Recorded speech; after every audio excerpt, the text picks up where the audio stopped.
Bismillahirrahmanirrahim. Assalamualaikum warahmatullahi wabarakatuh. Alhamdulillahi rabbil alamin. Wassalatu wassalamu ala asyrafil anbiya wal mursalin. Nahmaduhu wa nasta'inuhu wa nastaghfiruh. Wa na'udzu billahi min shururi anfusina wa min sayyiati a'malina. Man yahdihillahu fala mudilla lahu wa man yudlil fala hadiya lahu.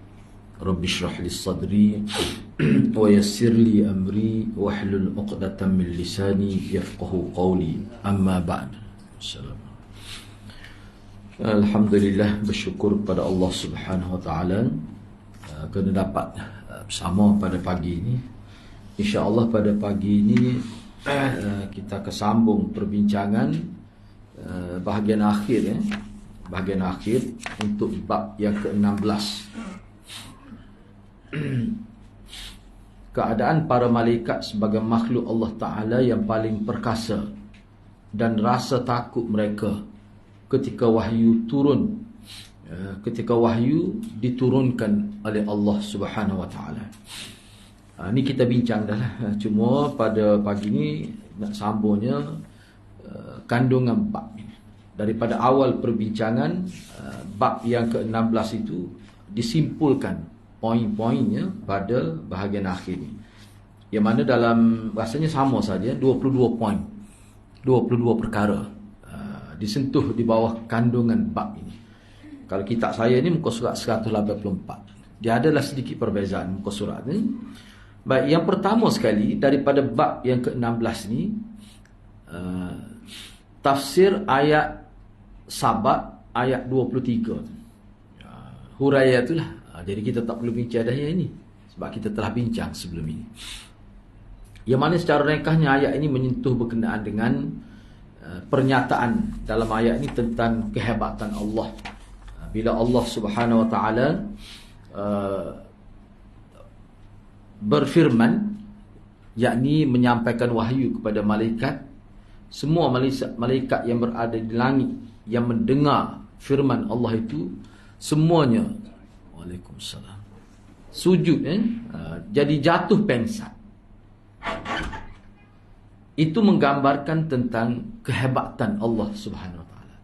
Jadi makna kalau Allah yang begitu sekali, malaikat yang begitu rapat kepada Allah pun takut, kenapa? Secara logik, kenapa kita perlu kepada yang lain selain daripada Allah untuk disembah, untuk diletakkan pengharapan?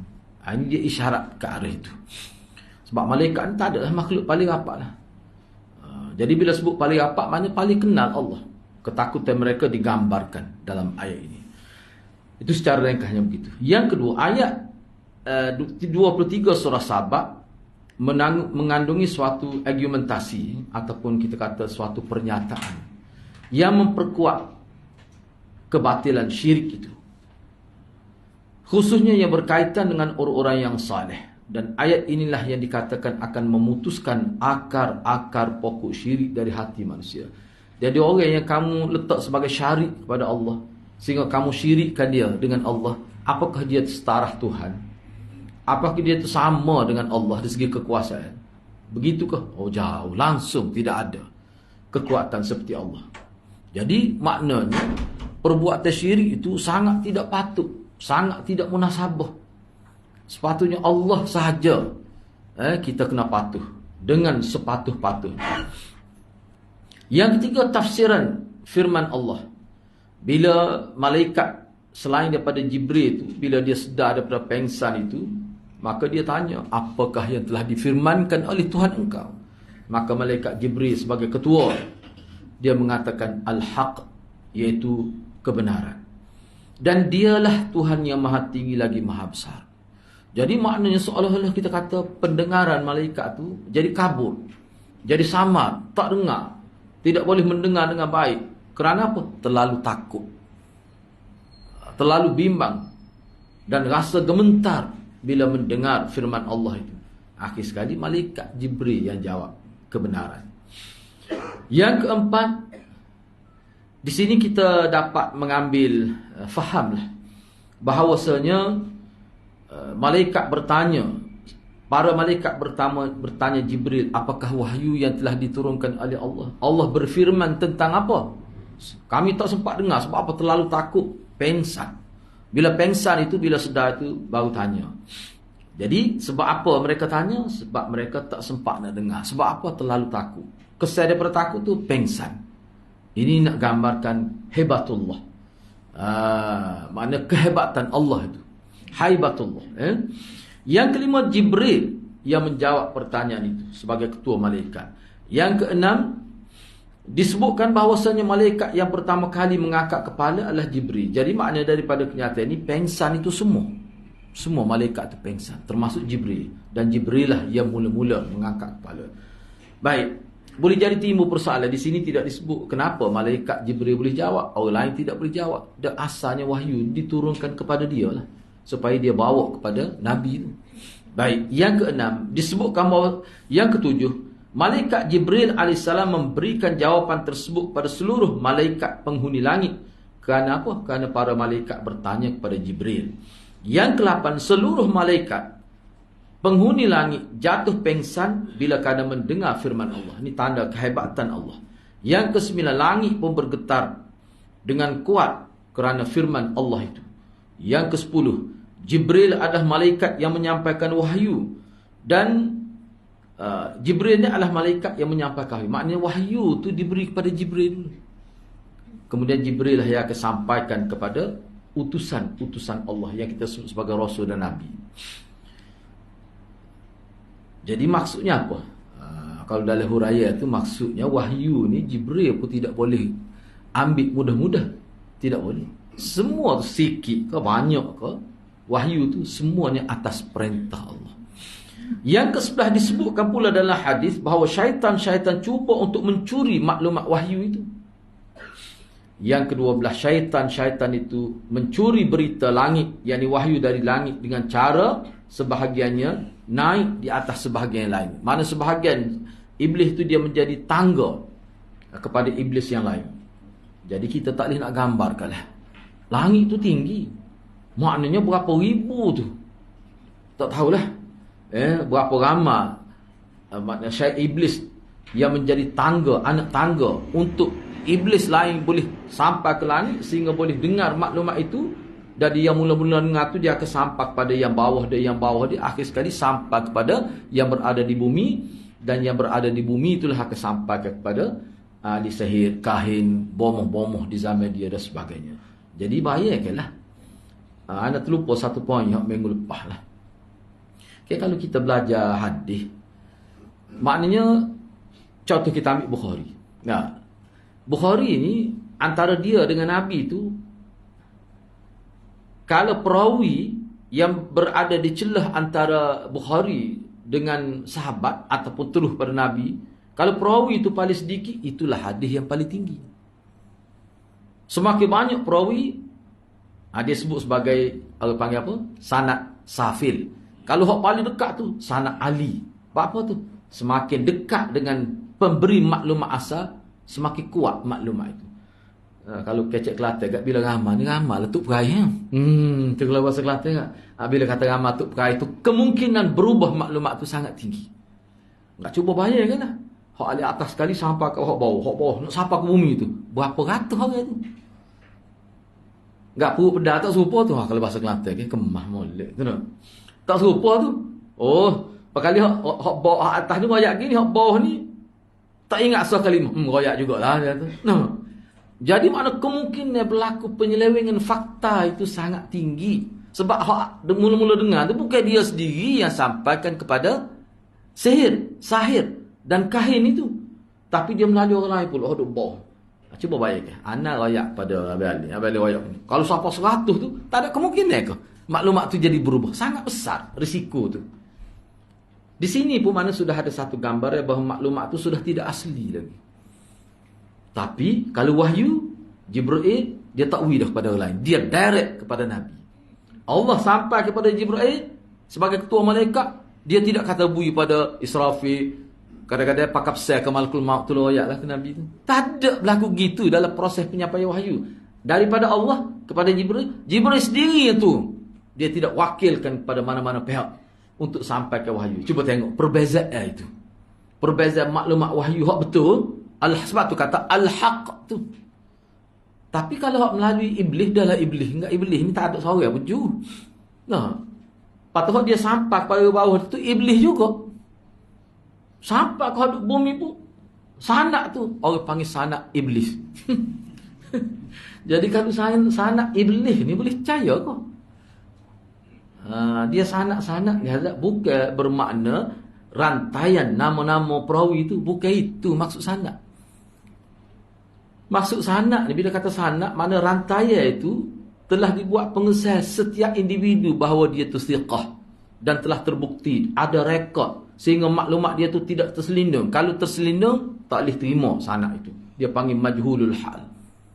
No, ayatnya maklumat agama ni begitu. Jadi sini kita boleh nampak bagaimana Allah isyaratkan kalau maklumat yang benar daripada Allah, Jibril direct ke Nabi. Tapi bila maklumat nama pun mustariqus sam, pencuri maklumat. Boleh tu dengar curi. Tak pakai curi sokmo pun dah. Tak ada gitulah. Tu di situ kita nampak dia sebenarnya. Baik, seterusnya. Yang ke-13, peluncuran syihab untuk menembak jatuh syaitan. Hak kita sebut sebagai, ana sebut seligi botol ataupun meteor, kita kata, bola api tu yang Allah arah malaikat supaya panah pencuri-pencuri maklumat ni, pokok iblis ni. Kadang-kala poin yang keempat, kadang-kala syaitan pencuri berita langit itu terkena meteor tu, yakni bola api itu, sebelum mereka sempat menyampaikan maklumat yang didengarnya. Tapi ada juga kadang-kadang mereka sempat menyampaikan maklumat itu ke telinga manusia yang menjadi hambanya sebelum terkena panahan itu. Ada juga sampah. Tadilah sampah tu macam mana? Dia bukan hak mula-mula dengar di langit tu, bukan dia sendiri turun yang menyampaikan, tapi maklumat tu dia passing pada orang bawah dia, sampailah kepada iblis yang berada paling bawah di dunia. Saya sebut saat ni kemungkinan berlaku sedikit. Dia panggil tashif dalam istilah dia. Tashif dia panggil. Tashif ni maknanya berlaku, kita kata terjatuh kalimah ke, ataupun berlaku penukaran kalimah. Dia tentu akan melibatkan perubahan makna. Misalnya kita kata mudah ya, tashif ni gini. Memang saya gidah. Menunjukkan maknanya gi, bahasa tu agak tegah. Memang saya gidah. Wui pula dah seperti itu dah. Tapi kalau kata dia gi juga tapi lain tu makna. Dia gi. Dia gidah. Tak sama tu. Dari segi bahasa. Hal tu lebih tegah tu. Ada makna taukid tu ayat tu. Gitulah maksudnya. Baik. Yang ke-15. Ramalan tukang ramai ada kalanya benar. Bukan kata 100% bohong. Tak. Dengan kalimah yang didengarnya itu dia melakukan 100 macam kebohongan. Mana sekali ya benar. Orang kita ni, sikap orang kita sekali ya tu bawa waktu jadi dah.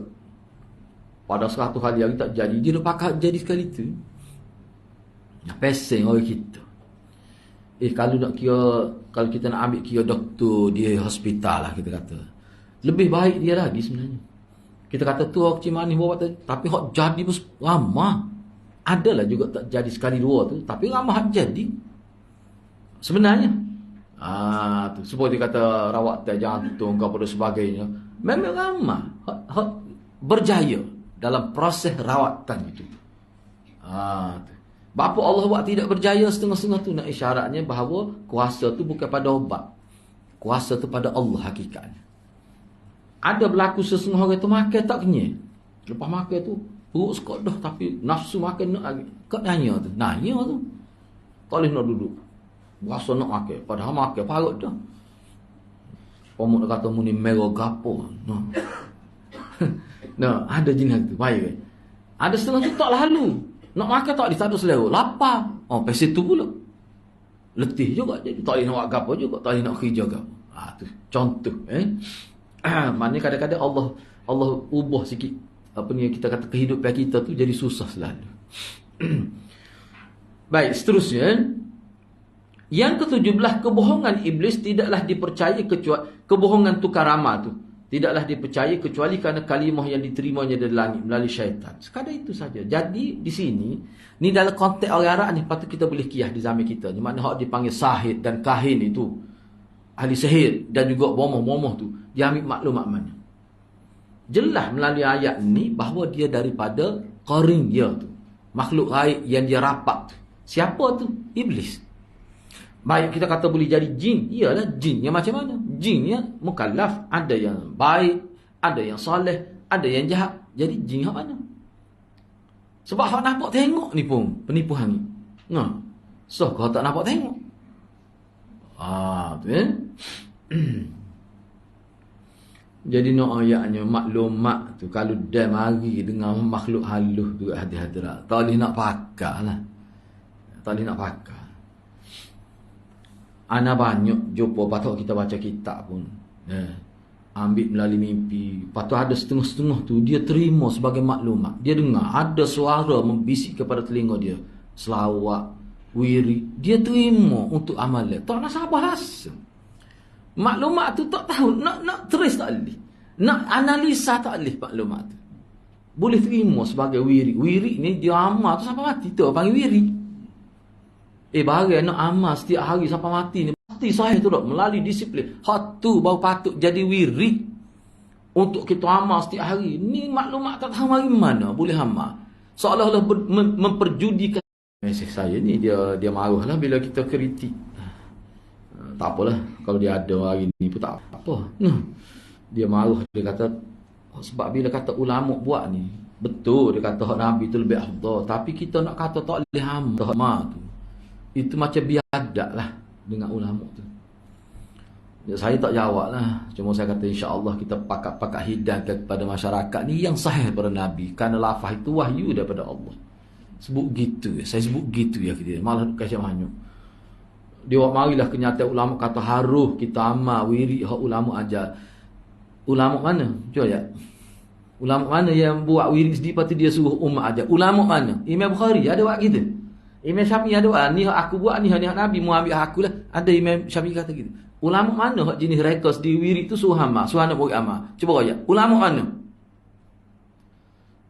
Tu. Bahkan dia kata menganggap keruh wirid yang ditulis ulama dia anggap keruh itu memang satu biadab tidak ilmiah lah dia kata. Tu ada yang kritik lah dia marah. Saya pun tak tahulah dia ni macam mana. Wallahu a'lam lah. Kita fikir secara logik.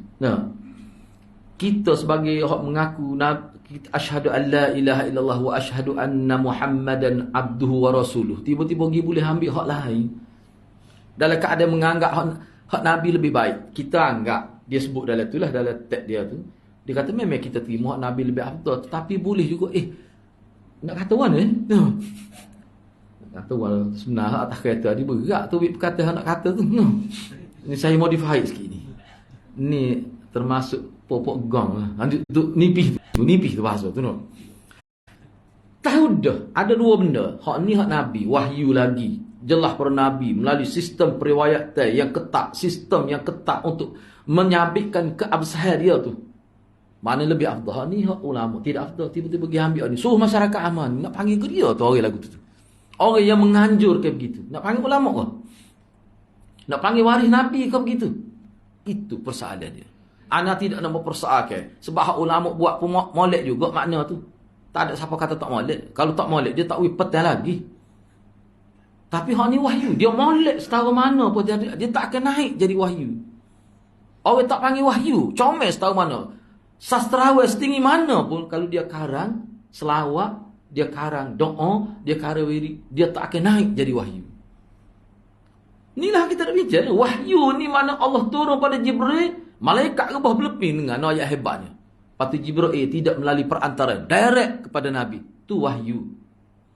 Dan bila sampai ke Nabi, kita umat ni pula ada satu sistem pula nak ngesah. Sebab ada setengah-setengah orang tipu atas nama Nabi. Kita ada kaedah dalam agama kita nak mengesah. Ni betul ke daripada Nabi? Kita tak akan terima semata-mata dakwa Nabi sebut gini. Kita tak akan terima semata-mata dakwa yang begitu. Kita nak uji. Yang uji itu siapa? Ulama'ul ummah. Ulama yang berkhidmat untuk memberi amalan yang sah pada umat. Imam Bukhari, yang apa buat ni? Mati diri. Duk siasat hadis. Duk ni. Hak tu. Kita nak tengok dulu. Walaupun kita tak akan terima semata kata hak ni Nabi ajar gini. Awak ambil mana maklumat? Tu cara dia. Sebab tu hati-hati tak sah lah. Kita umat Islam ni kena jelas hidup ni kan. Kalau tidak daripada Nabi tak sama lah. Sebut lagu tu tak ada orang kecil hati. Tu saya kecil mana hati dia ni. Dia kecil hati tu bila kita sebut gitu tu. Maknanya dia melihat saya ni sedang memperlekehkan ulama. Saya pun jadi malas nak zakir saling kita jawab alhamdulillah. Mudah-mudahan kita bersama-sama kita sepakat menghidangkan yang sahih untuk umat ini. Yang sahih daripada Nabi. Dia pun kata alhamdulillah, dia pun tak reti nak jawab ke mana ni. Nah. Ada kadang-kadang manusia ni gitu hati-hati. Saya tak faham. Kita pun jadi bagus Dia kalau nak bincang hanya sebab saya baca buku tu, buku 5 jilid tu. Fiqhul adiyah wal adhkar. Fiqh tentang doa Nabi ajar dan fiqh tentang zikir Nabi ajar. Dalam muqaddimah lagi dia sebut. Bahawa kenapa satu-satu doa Nabi tu dia pelbagai. Ada yang panjang, ada yang sederhana, ada yang ringkas. Sebab Nabi tahu dah. Sebab maklumat Nabi ni Allah yang berikan. Dan Allah ni dia tahu dah. Muka dia je buat kita. Ada yang mampu hafal, ada yang tak mampu hafal. Jadi hak bagi orang kampung biasa ni, kita kalau doa waktu petang kita wisa je, hak pendek sekali. Dia amal waktu sampai mati tak apa dah. Lepas tu doa ke, doa naik ke neraka. Ayat Quran tu dia baca-baca tu tak apa dah. Ada lagi lain. Gapo dia lagi? Hak doa ketika jumpa orang sakit, ghufranak. Tuhur. Tuhur insya-Allah. Cukup dah. Ada lagi banyak lain. Mana kalau kita ni mampu menghafal lebih panjang dan kita mampu hafal semua, boleh pelbagai ke doa, tu hak terbaik. Apakah semua orang boleh buat gitu? Tak. Kita tak boleh nak buat tu. Jadi Nabi tahu. Sebab tu kalau kita tengok dalam kitab, doa waktu pagi saja beberapa muka surat. Ni panjang pendek ada belaka. Awak nak amal mana? Saya tahu ustaz nak apa panjang ambil pendek. Amal ni mocik sampai mati. Misal Rabbana Atina tu dianggap miftahud doa, kunci doa. Duk situ belaka dah maksud doa-doa lain. Tak boleh ingat lain. Tu pakai tu. Sebab tu pergi Mekah ke tua, jak tua pada kota Gebel, siapa naik pula kelik, tu yang dia baca. Nak surat lain kocah lalu dia punya PC dia tu.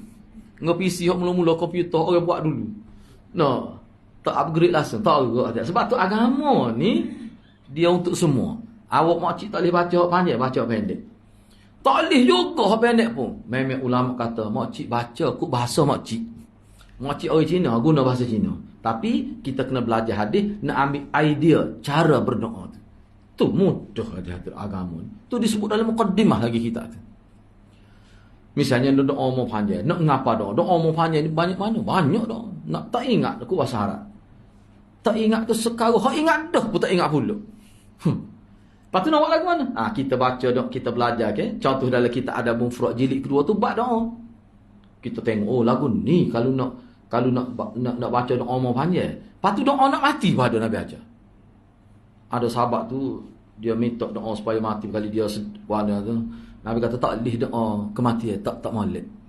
Seolah-olah macam ada tak reda pada takdir. Dia susah lajuk minta mati. Tapi Nabi kata kalau tak boleh doa nak mati juga. Kena doa gini. Ya Allah, matikanlah aku jika mati itu baik untuk aku. Nabi, mana kait ke dengan Allah juga. Kalau pada hikmah Allah, pada ilmu Allah kita lebih baik mati, maka matikanlah kita. Kalau Allah fikir mati itu tidak baik untuk kita, hidupkanlah kita. Tapi hidup dengan baik. Itu Nabi ajar. Jadi kita tak ingat kut bahasa Arab, kita sebut kut Melayu kita, tapi biar mafhum itu. Mudah hadirat doa ni. Maknanya doa ni tidak boleh kita jadi penghalang kepada doa ni kerana tak boleh hafal. Sebab dia tak perlu hafal sebenarnya. Hakikat sebenarnya. Macam ada masalah ke apa? Asalkan kita, ya Allah, saya ni ada masalah gini-gini. Kita ayat aku bahasa Melayu, kita biar bahasa paling kita. Paling tak molek pun tak apa. Jangan duk fikir kita nak biar supaya bahasa sama-sama. Berat lagu tu. Bahasa kita, sastra cara kita, Tuhan kata apa maksud kita, kadang salah pun Tuhan lagi. Dia nak ayat gini sebenarnya, tapi dia salah sebut. Tuhan tahu niat kita. Tuhan itulah tempat kita bergantung dalam doa, bergantung dalam nazar, bergantung dalam semua perkara. Tuhan mana? Bila dia berfirman, malaikat pensel habis. Nak ayat hebatnya. Tuhan itulah sepatut kita nak buat, nak sembah, nak letak pengharapan, nak as-samad pada dia. Semua Tuhan tu. Hak tu maksud ayat ni. Jadi hak kamu syirik tu, orang panggil syirik. Dia syirik pada berhala. Tu dia panggil syirik berhala tu. Dia bui sifat-sifat Allah kepada makhluk. Makhluk tu jadi syirik Allah. Tu istilah dia. Perbuatan tu syirik. Makhluk yang dia samakan dengan Allah tu dia panggil syirik. Itu dalam istilah dia. Jadi orang yang melakukan syirik tu musyrik. 3 perkara. Syirik, perbuatan tu. Orang yang melakukan perbuatan tu orang panggil musyrik. Dan yang disamakan dengan Allah tu orang panggil syirik. Itu dalam istilah dia. Cuma saya tak guna tu takut jadi pening. Tak biasa dengar bahasa Arab tu. Syirik ni nanti apa pula. No. Syirik ni, musyrik ni. Takut jadi pening. Tapi gitulah hakikatnya. Baik. Seterusnya, yang ke-18, manusia mempunyai kecenderungan untuk menerima sesuatu yang batil. Hati manusia ni dah. Allah buat memang dia begitu. Dia bukan satu hala sifat dia. Sebab tu orang Arab kata hati manusia ni boleh kita sebut kullu saqit laqit. Setiap sesuatu yang jatuh ni mesti ada yang ambil. Kita tak mahu, kita kata tak comel, ada orang ambil. Barang dalam tu siapa ada orang yang ambil. Ada orang yang ambil. Kita tak say. Sebab bagi dia tu ada harga. Dia boleh jual. Boleh 10 riyal tak apa dah. Kita nampak sesak benda ni. Beribu tu orang terima tu. Okey, ayah peng tu ramai mana pengikut dia. Katanya orang kerja kaji jawatan besar pun ada peguam pun ada terlibat. Ayah peng bukan kita nak hina ayah peng. Cuma nak ayah kerana dia ni dalla wa adalla. Dia sesat dan dia cari keahlian untuk terlibat dengan sesat dia tu. Tu. Jadi kita rasa Allah macam mana boleh terima?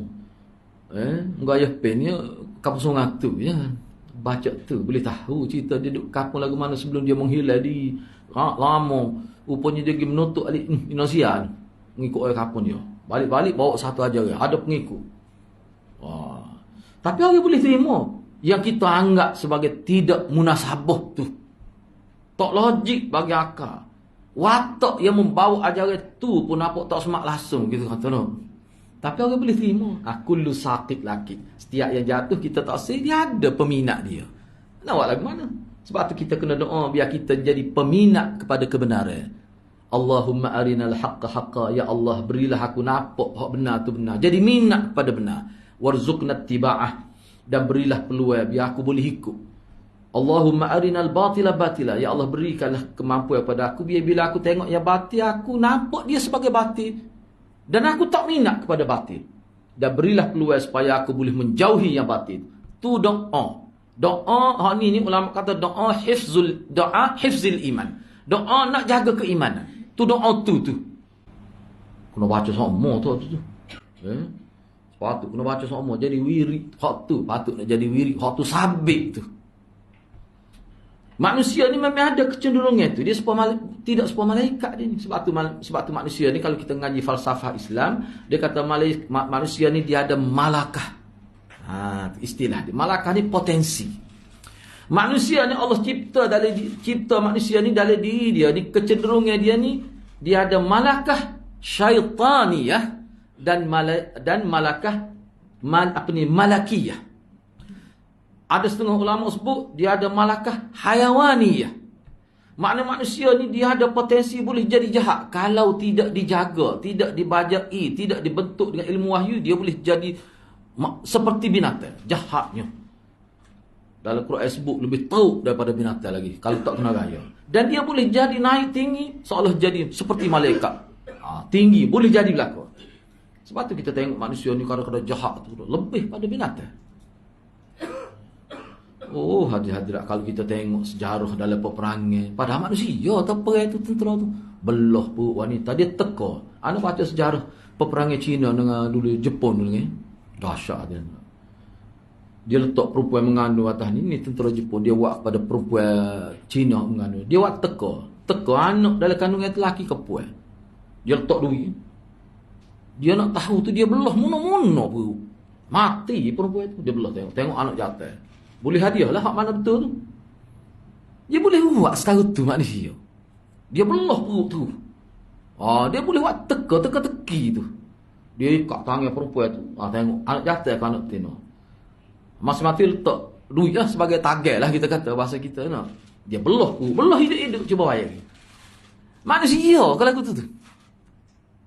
Tu nak ayat manusia ni hadrat kalau teruk dia boleh gigi sampai situ. Jadi kecenderungan ni cuma hak kita bincang ni tidak hak tu. Cuma nak ayatnya batil. Terima ajaran tak betul. Ada kecenderungan. Bagaimana mereka boleh terima yang batil itu sebagai benar? Bagaimana mereka boleh terima, kalau dalam konteks perbincangan kita, bagaimana mereka boleh terima maklumat daripada sahir, daripada kahin itu, daripada ahli sihir dan bomoh tu. Sedangkan hak kebenaran, hak berlakunya hanya sekali saja. Adalah dulu orang cerita pernah terjadi. Dia ramah barang hilang 70 lepas tu beribu lagi tak betul. Tapi duk pakai satu. Tidak rasional. Sedangkan sini saya tulis, saya catat di sini. Dalam poin yang ke-18 ni, ulama buat huraian. Penelitian setiap maklumat dan dengan cara apa dia kata gini dalam konteks agama, bila seorang itu bercakap benar tu benar pada fakta yang disebut. Baik. Lepas tu bila dia bercakap kali kedua, kita kena ukur benar pada fakta tu. Jangan kita kata memang dia ni bercakap benar. Jadi semua topik kita kira benar atas alasan hak benar mula-mula. Tak boleh. Bukan lagu tu cara penyambitan maklumat dalam agama. Saya bercakap hari ni benar. Benarlah. Esok saya bercakap, dia kena nilai esok pula, dia tak boleh kira kemarin. Tapi puak-puak ni dia kira saya. Oleh kerana pernah Tok Muhammad tu kecek betul, dia kira betul semua. Tu tak betul panggil cara mikir tu. Sebab tu dalam agama kita setiap hadis ni dia kena cek sesah hadis tu. Dia cek sebab tu kalau kita ngaji hadis ni tidak sahih melalui riwayat ni. Sebabnya kalau kita ngaji hadis kita akan jumpa ada 50 hadis. Hadis yang mata dia 50 hadis tu sebab jalur riwayat dia tu tak sama. Hadis ni mengikut riwayat ni tak sahih. Hadis ni hadis sama mengikut riwayat ni hasan. Hadis ni mengikut riwayat ni dhaif. Hadis ni maudhu' macam-macam. Status satu hadis dengan sebab perawi. Apa maksud? Maknanya penilaian tu terhadap orang yang bawa cerita tu. Hari ni dia kecek betul. Apakah esok mesti betul juga? Tak. Maknanya kena cek setiap satu maklumat tu. Sebab tu ulama dia pasti. Anak-anak suruh hadirat nampak kenapa kita tekan sangat.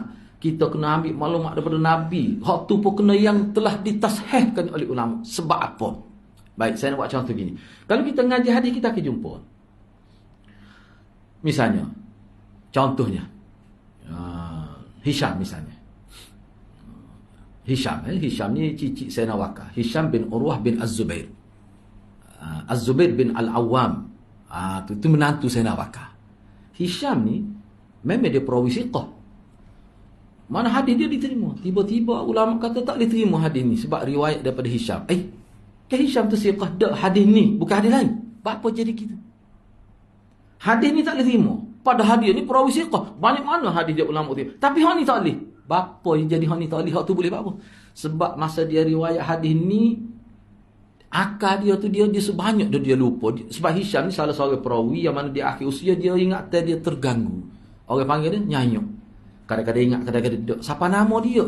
Umur dia pun dia tukar. Ulama telah pastikan. Dia katanya dalam riwayat sebut tu, dia kata umur dia ni berapa tengok? Berapa 13 tahun, 14 tahun. Dia ni lebih tua daripada isteri dia. Padahal semua orang tahu isteri dia lebih tua daripada dia. Dia tak ingat umur. Ulama boleh pasti sampai setahu tu. Jadi ketika dia berlaku kecelaruan akal tu, masa mana? Umur berapa? Dia duduk di mana? Ulama pasti sesat. Tu nak ayat maklumat dalam agama dia. Orang jumpa awak tu kena siasat sampai setahu tu. Bukan main-main. Ni kita ikut mari-mari. Oh, dia keluarga Rasulullah. Perut terima telah lalu. Gelemu perut telah. Kata tak boleh terima sebab dia tutup telinga tu. Dia jadi tak pendengar tu, tutup telinga tu. Allah hadirat apa gerak awal kita ni. Teruk cara menerima maklumat. Jadi Hisham tadi, Oh, rupanya bila dia Isyam ni, dia mula tercelaru fikir dia. Setengah ulama kata bila dia pergi ke Kufah. Sebelum tu masa duduk Madinah, okey. Sebab tu ulama kata hadis-hadis dia riwayat di Madinah, okey, boleh terima. Tapi kalau dia riwayat hadis masa dia berada di Kufah, kena semak dulu. Orang yang sama. Bapa gitu tu. Sebab ilmu. Dia panggil ilmu perawi, ilmu jarhi wa ta'dil dia panggil. Ilmu ni ilmu kajian tentang kajian terhadap pembawa hadis. Orang panggil perawi-perawi itulah. Kita ni tahu tu kah? Tu hadirat. Sebab itulah tak ada mana-mana dalam dunia ni fakta yang lebih kemah daripada fakta yang bila ulama kata sahih, fakta tu kemah. Secara umumnya. Sebab ada juga berlaku kalau kita ngaji secara sistematik, ada juga ni kata sahih, ni kata tak. Dia panggil hadis yang mukhtalafihi, hadis yang ulama tak sepakat tentang kesahihan dia. Tapi hadis-hadis begini kalau kita perhati, dia tak ada unsur-unsur yang merosakkan akidah. Tak ada. Unsur-unsur yang boleh merosakkan kehidupan syariat, tak ada. Kalau khilaf antara sahih dengan tidak. Tapi kalau hadis dhaif jiddan, patut maudhu', maknanya kalau perhati molek hadis tu, kebanyakannya ada masalah. Matan dia tu. Kena perhati lah. Baik. Tu saya sebut tu sengaja nak uigat satu gambaran kepada kita bahawa orang panggil fakta agama ni, bila sabit melalui cara yang sahih, proses penyabitan itu sangat ketat. Sehingga seorang pakar sejarah, Profesor Dr. Marzuki, disebutlah dia sebagai pakar sejarah di Malaysia. Bahkan di kawasan Nusantara ni orang jemput dia juga bila nak diskusi, nak buat seminar tentang sejarah. Dia pernah buat kenyataan di UKM. Ni lama dah cerita ni. Pertengahan tahun 90-an. Buat satu program, hadirlah dalam seminar tu. Seminar ni melibatkan Indonesia, Singapura dan Malaysia. Salah seorangnya Maulana, pembentainya. Kita pergilah. Jadi pakar sejarah Profesor Dr. Marzuki tu, dia kata kalau kita nak nilai setiap fakta sejarah, maklumat sejarah kita nak ukur, nak analisa guna ilmu usul hadis, tak boleh pakai sehabuk fakta sejarah. Tu nak ayatnya kemah tak kemah agama kita. Mata tengok cerita hantu wah ke lah. Rupanya tidak orang Melayu. Dulu duk ngaji tak Melayu hilang di dunia. Kononnya hantu wah kata tak? Tidak gitu kan? Rupanya hang ni bukan orang Melayu, nama hang ni. Ada berapa kita nama? Han. Cuba ya, akak tangan apa dia nama Han? Hang Nadim ke?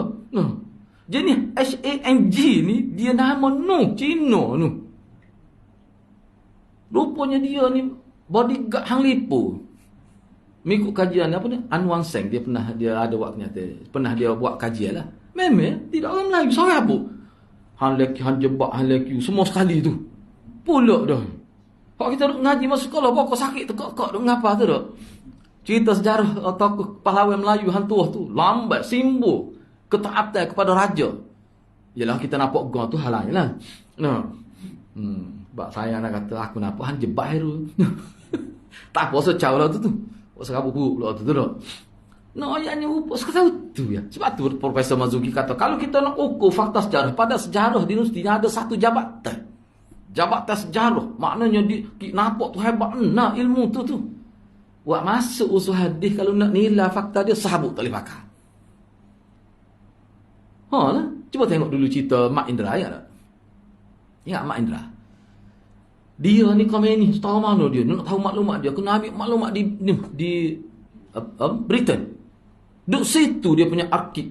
Maklumat duk situ. Lepas tu boleh pakai ke maklumat tu ambil dengan orang tidak Islam. Makna hak dekat dengan kita pun sudah terselindung banyak dah maklumat tu. Patut tapi tetap jadi sejarah. Jadi suka tak kena ngapa supaya lah cerita-cerita sejarah Melayu. Sebab tu Profesor Marzuki kata kalau nak guna ilmu hadis ke, tak ada boleh pakai ilmu sejarah. Nak nilai lagu tu lah kau. Kedudukan raja kita gini. Misal Tuku Abdul Rahman gini. Siapa dia ayat? Ni perawi ayat dia ni siapa? Kena sesa. Patut maklumat tu ada orang rekod ke tidak? Tak boleh main duduk dalam kepala. Dia kena rekod. Oh, hadirat lepel gitu.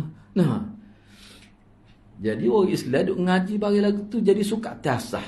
Ana sebut pagi tadi saja ya. Tak terfikir kau kita kenapa kita nak tahu duduk sekolah rendah, nak tahu duduk sekolah menengah, 12 tahun tak ada suka tiap pengaji hadis dan tafsir untuk anak-anak kita. Tak boleh fikir tu. Masuk sekolah menengah kalau nak ngaji tafsir kena pergi sekolah Arab. Sedangkan orang Islam Melayu juga sekolah ni. Guru Melayu, guru besar Melayu, habis Melayu. Islam lah. Tapi kalau nak, jadi ni orang panggil sekular sebenarnya. Maknanya sistem pendidikan kita sudah dikuasai sepenuhnya oleh ni pokok sekular. Dia asingkan. Jadi orang panggil subjek asas ke dia? Matematik, sains, bahasa Inggeris. Matematik apa ni, bahasa Melayu, bahasa Inggeris, matematik, sains. Ni subjek asas. Tak ada tafsir. Menyebabkan anak-anak kita tak ngaji langsung. Masuk universiti pun tidak masuk bidang agama pula. Jadi membesar dalam keadaan tidak belajar ilmu teras agama. Orang panggil wahyu. Dia dalam agama kita ni hadrat, orang panggil struktur ilmu. Dalam orang Islam ni, dia ada 4. Hak 4 ni hak paling asas 2. Quran hadis. Hak ijma' qiyas tu hak pecah daripada hak tu. Ni ilmu terah.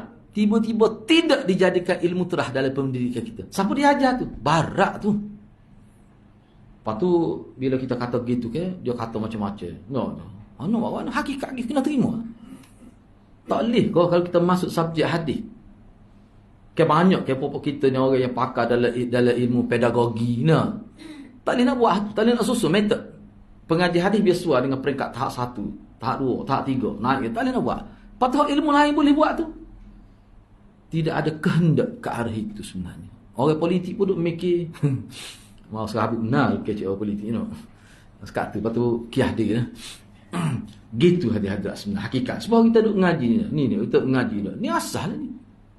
Ana pernah interview nak sebut pernah interview buat 3 tahun tu sebuah sekolah bila lepas SPM kira-kiranya pelajar-pelajar dia ni akan melanjut ke pelajar ke peringkat universiti. Bila selesai profesor dia buat program 1 hari. Dia panggil macam program akidah lah. Pemantapan akidah. Ana pergi 3 tahun tu ana pergi. Allah berat hadirat. Ana dia program sehari ni beratus orang lah. Kita pergi tanya asas-asas. Misalnya antara yang ana tanya lah. Ana tanya ni contoh ni. Apa makna Nabi maksum tak apa maksud?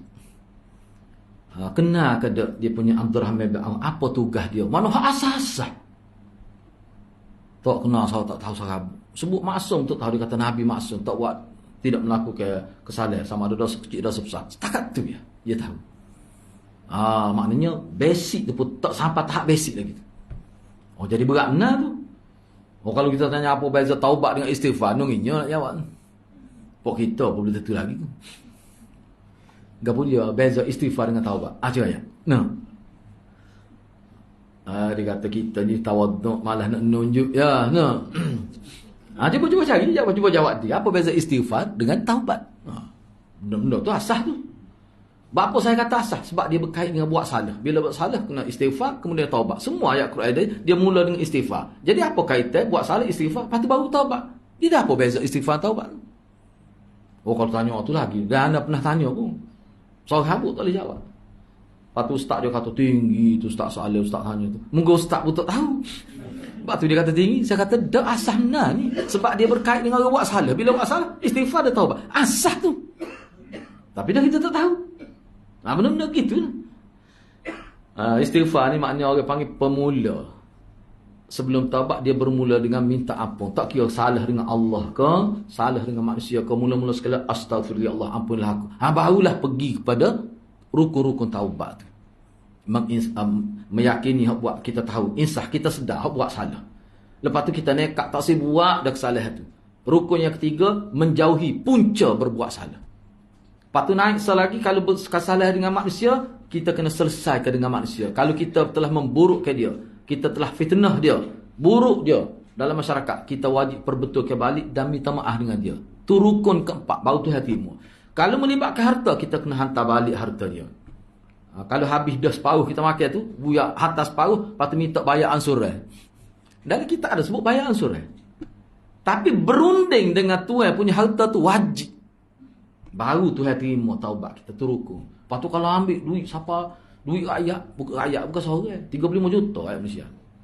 Nak minta maaf lagu mana? Dia kena melalui RTM. Minta maaf dulu saya ambil tak banyak pun, hanya 1.2 bilion saja.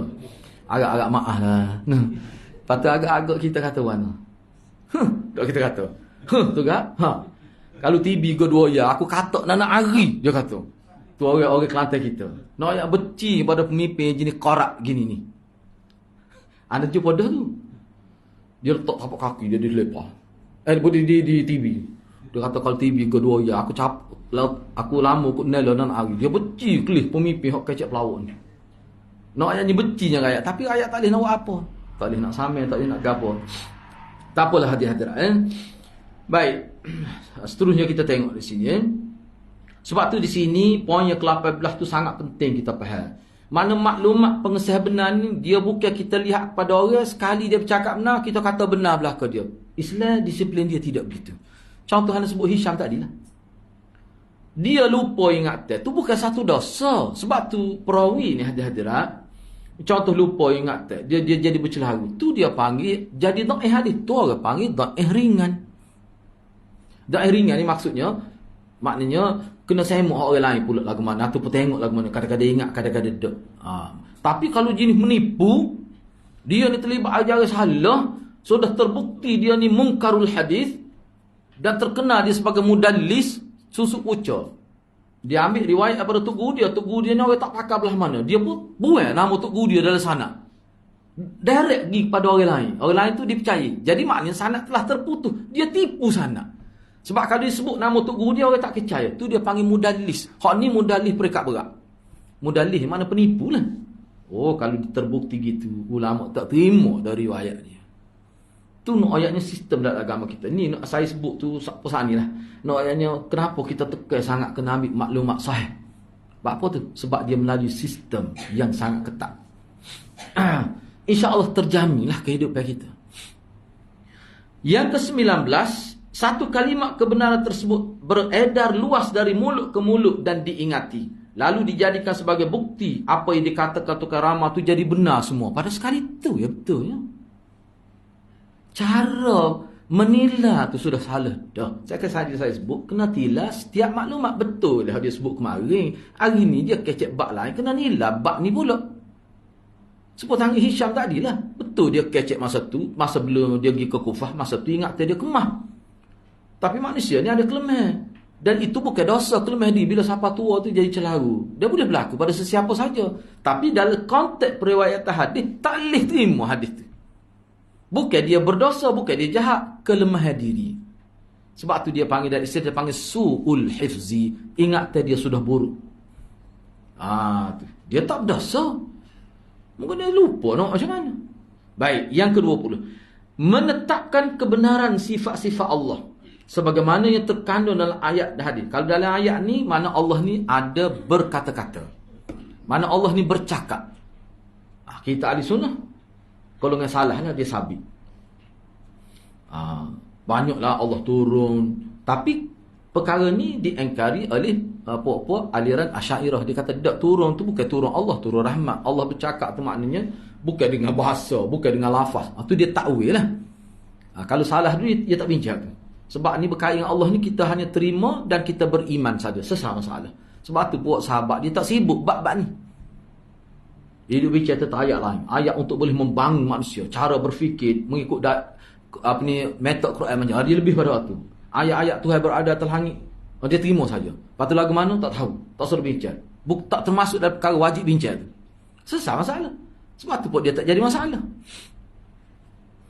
Yang kedua, sebab tu saya pun tak saya bincang ni. Sebab tuan kitab ni kena ingat antara kitab yang kita baca tuan dia ni dia tak terima Asy'ariyah. Maksud Asy'ariyah dia terima Asy'ariyah ni sudah menyelewengkan. Sebab Asy'ariyah ni dia ada pecah-pecah dia pula. Bagi saya, melalui asal Abu Asal Asy'ari tu, dengan Abu Mas'ud Al-Maturidi kita ngaji sifat 20, tu tak ada masalah bagi saya. Maulana ngajar tu. Saya ngaji habis dengan Maulana tu. Cuma faham je dak. Maksud faham dak ni gini, muka kita tak pernah ngaji lagu tu. Masa duk ngaji puik mata, Maulana kata tak sebab gitulah dia kata memang kalau ngaji ni faham semua sedap benar. Hak paling sedap ngaji. Kalau faham semua.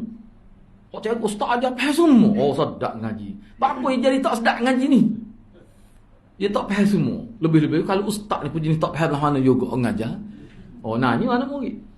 Tu Munggu Maulana dia ngaji kitab tu lah. Jauharah tu lah. Kitab tinggi. Pondok tu habis ngaji. Hak tu tak ada masalah. Jadi hak kata Asy'ariyah salah ni hak telah dia Asy'ariyah dia ada berlaku proses perkembangan. Dia adalah yang melampau atas nama peribadi. Hak lagu-lagu tu. Tapi dia ni dia tolak semua. Ana tak terima ni. Sebab ana terima Asy'ariyah sebagai salah satu metodologi pengajian ilmu akidah. Dia masalah tempat kita hak ekstrem dia kata Asy'ariyah tu akidah, bukan metod. Tu jadi masalah. Siapa dia tak ngaji ni tak kenal Tuhan. Dia ngaji kitab berkebuk pun. Ngaji tu kat berapa kitab dah ngaji. Kau tak habis lagi ni pun duk mikir nak cari kitab lain dah. Tapi oleh kerana tak ngaji Asy'ariyah, dia kira sesat. Tu berapa ekstrem tempat kita. Siapa dia kata siapa dia tak ngaji sifat 20 tak kenal Tuhan. Ni bagai orang panggil bagai parut lah ni. Lepas tu sahabat dulu ngaji ke dia. Sifat 20 ni bila ada. Tu pun jelas ada. Sebab tu ngaji cara Quran ni lebih mudah. Dah tu lah sahabat jadi berubah. Sahabat hak tu semua berala berpuluh-puluh tahun tu berubah bukan dengan metod Asy'ariyah tapi dengan metod Quran. Apakah metod Asy'ariyah ni tak ada jasa dalam agama? Ada. Jangan. Ramai mana orang sesat dalam falsafah bila guna kaedah Asy'ariyah jadi berubah. Tapi orang yang nak guna metod Asy'ariyah dia kena orang alim dalam bidang tu. Kena faham dalam bidang tu. Nak guna orang tu, dia tak faham. Jadi sebab tu Maulana tu masa dia ngaji dia sebut metod Asy'ariyah merupakan satu kaedah untuk merawat orang sakit akidah. Dan dia berjasa besar. Jangan kita perkecilkan Asy'ariyah tu. Gitu ya. Sebab tu molek ngaji lah. Ngaji. Tuk saya ngaji habis kitab. Apa kata faham kamu? Dia kata ngaji masa tu faham. Lepas tu dia kata wallahualam tak faham selalu. Engkau itu wakaf pun. Mereka pagi pergi benda, nanak sayur, lepas tu balik malam tu ngaji Asy'ariyah. 20 kali dah khatam kitab tu dia kata. 20 kali. Kitab pondok kecil, nama dia tahu Ummul Barahim nama. Ngaji. Ada ustaz tu sebut salah umur dia, Ummul Ibrahim je maksud. Ummul Barahim itulah. Tok kabar habis nama kitab Tak apa, salah nak mana nak. Tapi jangan pertahanlah salah tu. Ummul Ibrahimi dia kata. Ummul Barahim nama kita tu. Jadi benar-benar gini saja. Kadang-kadang anak bimbel juga pok kita ni saja nak sebut bimbel takut pok kita. Kita duk tolak tak betul. Kita tak jadi ngaji pun. Ngaji ke? Ngaji cari tutup buku. Ngaji sini tak apa rasa. Cikgu si kita ni kalau nak ngaji Asy'ariyah boleh beri. Tapi nak tanya mari ke tak? Takut mukaddimah ya benar. Terang tahu ngaji. Boleh tahu anak ngaji tu sakit bubuk. Bukan sekat sakit otak. Allah payahnya kita ni. Hak paling payah bab takdir. Takdir payah bab Quran. Quran ni hak mana wahyu sunnah? Lafaz ni kau ada tarikh cetak dia tu makna baru tu. Lepas tu ketah ni lagu mana? Apa jadi ketah pun tak boleh pergi ada hari hit ni. Hak mana Quran ketah tu kau Qurannya. Timur sakit kepala tu lagu tu. Lepas tu kita bunyi anak baca alhamdulillah. Tu sawana tu. Lepas tu mana Quran? Tanya lagu tu lah. Apa nak jawab tu? Sebab tu ulama kata tak usah tanya. Lepas tu mana wahyunya? Ni Quran ni Quran. Ni ketah ni. Hak kata Quran ni kan kalamullah. Hak mana? Dia pun ada pula tengok kalam nafsi, kalam kau tu istilah-istilah. Tu istilah Asy'ariyah tu. Dalam pengajian sifat 20 tu. Jadi kalau kita tak tahu jangan kita kata salah. Ngaji dulu. Cuma ana sebut lalu. Cara dia ni susah. Sebab dia guna metodologi falsafah. Cara falsafah. Gini. Tapi kalau kita ngaji molek buat perbandingan. Baik, sifat 20. Kau kapun mana tu? Kau jadi kapun. Tak jadi kapun lah. Sebab nak klik sini lah. Ni tahu dulu. Dalam sebelum PKP rasanya. Dia tulis saya buat besar nak masuk rumah tu. Pengajian sifat 50. Kita kata aku tak ada faham molek ke 20. Mari sifat 50. Adalah nama ustaz tu mengajar. Dia ngaji sifat 50. Ikutlah nak pun nama dia pun. Nama tu tak penting bagaimana. Kita berasa juga nak mengaji. Sebab anak tak je ngaji sifat 50 tu. Kalau kita ngaji sifat 20. Baik, tak apalah. Tapi hak 3 tak boleh. Tauhid 3 tak boleh. Sesat. Hak 20 tak apa. 50 tak apa. Tu pelik lah. Apa tu? Silap faham pada nama tu. Semua tu hadirat bagana kaedah pengajian. Kaedah pengajian. Tak suruh balas lah. Banyak lagi nak balas. Pakai politik berbalas. Gon balas semua sepi orang kita. Tak payah lah. Baik, cuba tengok di sini. Biarlah nombor 20 tu saya tidak nak panjang. Bergetarnya langit dan pengsanya para malaikat apabila kerana takut kepada firman Allah. Jadi bunyi lagu mana tu suara firman Allah tu? Wallahu a'lam. Tak ada nak ayat. Tapi siapa pesa? Lepas tu yang menarik lagi bila semua malaikat sedar daripada pensa tu, dia tanya, "Madza qala rabbukum?" Tanya, "Apa Tuhan kamu? Apakah yang Tuhan kamu berfirman?" Malaikat Jibril jawabnya, "Al-haq," kebenaran. Kebenaran itu maknanya Quran, wahyu. Situ nak ayat hebatnya. Baik, kalau kita turun sikit lah. Dalam riwayat Bukhari peringkat awal, kaifa kana bad'ul wahyi tu kan. Nabi kata, malaikat Jibril ni dialah yang ditugaskan secara khusus bawa wahyu ni. Setara mana Jibril tu orangnya? Makhluk ni, bukan orang, makhluk ni. Nabi kata, ketika dia jelma dalam rupa dia yasa, hak kita sedia maklum. Ni ada nak ayat kehebatan maklumat tu. Hak dia bawanya lagu tu. Besarnya ketua malaikat nama Jibril ni, masa dia berupa dalam rupa dia yasa tu, kaki dia duduk di ufuk ni, di bumi dekat dengan kawasan Uhud tu lah. Duduk situ, kepala dia tak nampak, duduk di ufuk langit. Sayap dia 300 alik kanan, 300 alik kiri. Besar. Siapa Nabi takut, geruk kepala baru dalam riwayat sebut. Takut Nabi. Lepas tu Nabi tengok dia terbang. Waktu lebih takut lagi. Siapa Nabi berlari-lari balik rumah. Demam Nabi. Lebih kurang seminggu. Nabi kata bunyi, masa dia kebah sarak, dia bunyi sebuah rantai yang ditarik di atas batu pejah. Cuba bayangkan lah. Hak Tuhan dia bawa wahyu tu. Bukan Tuhan punya wahyu tu. Tu nak ayat besarnya maklumat agama kita ni. Sebab tu Imam Suyuti kata, tak ada zikir paling besar melainkan baca Quran.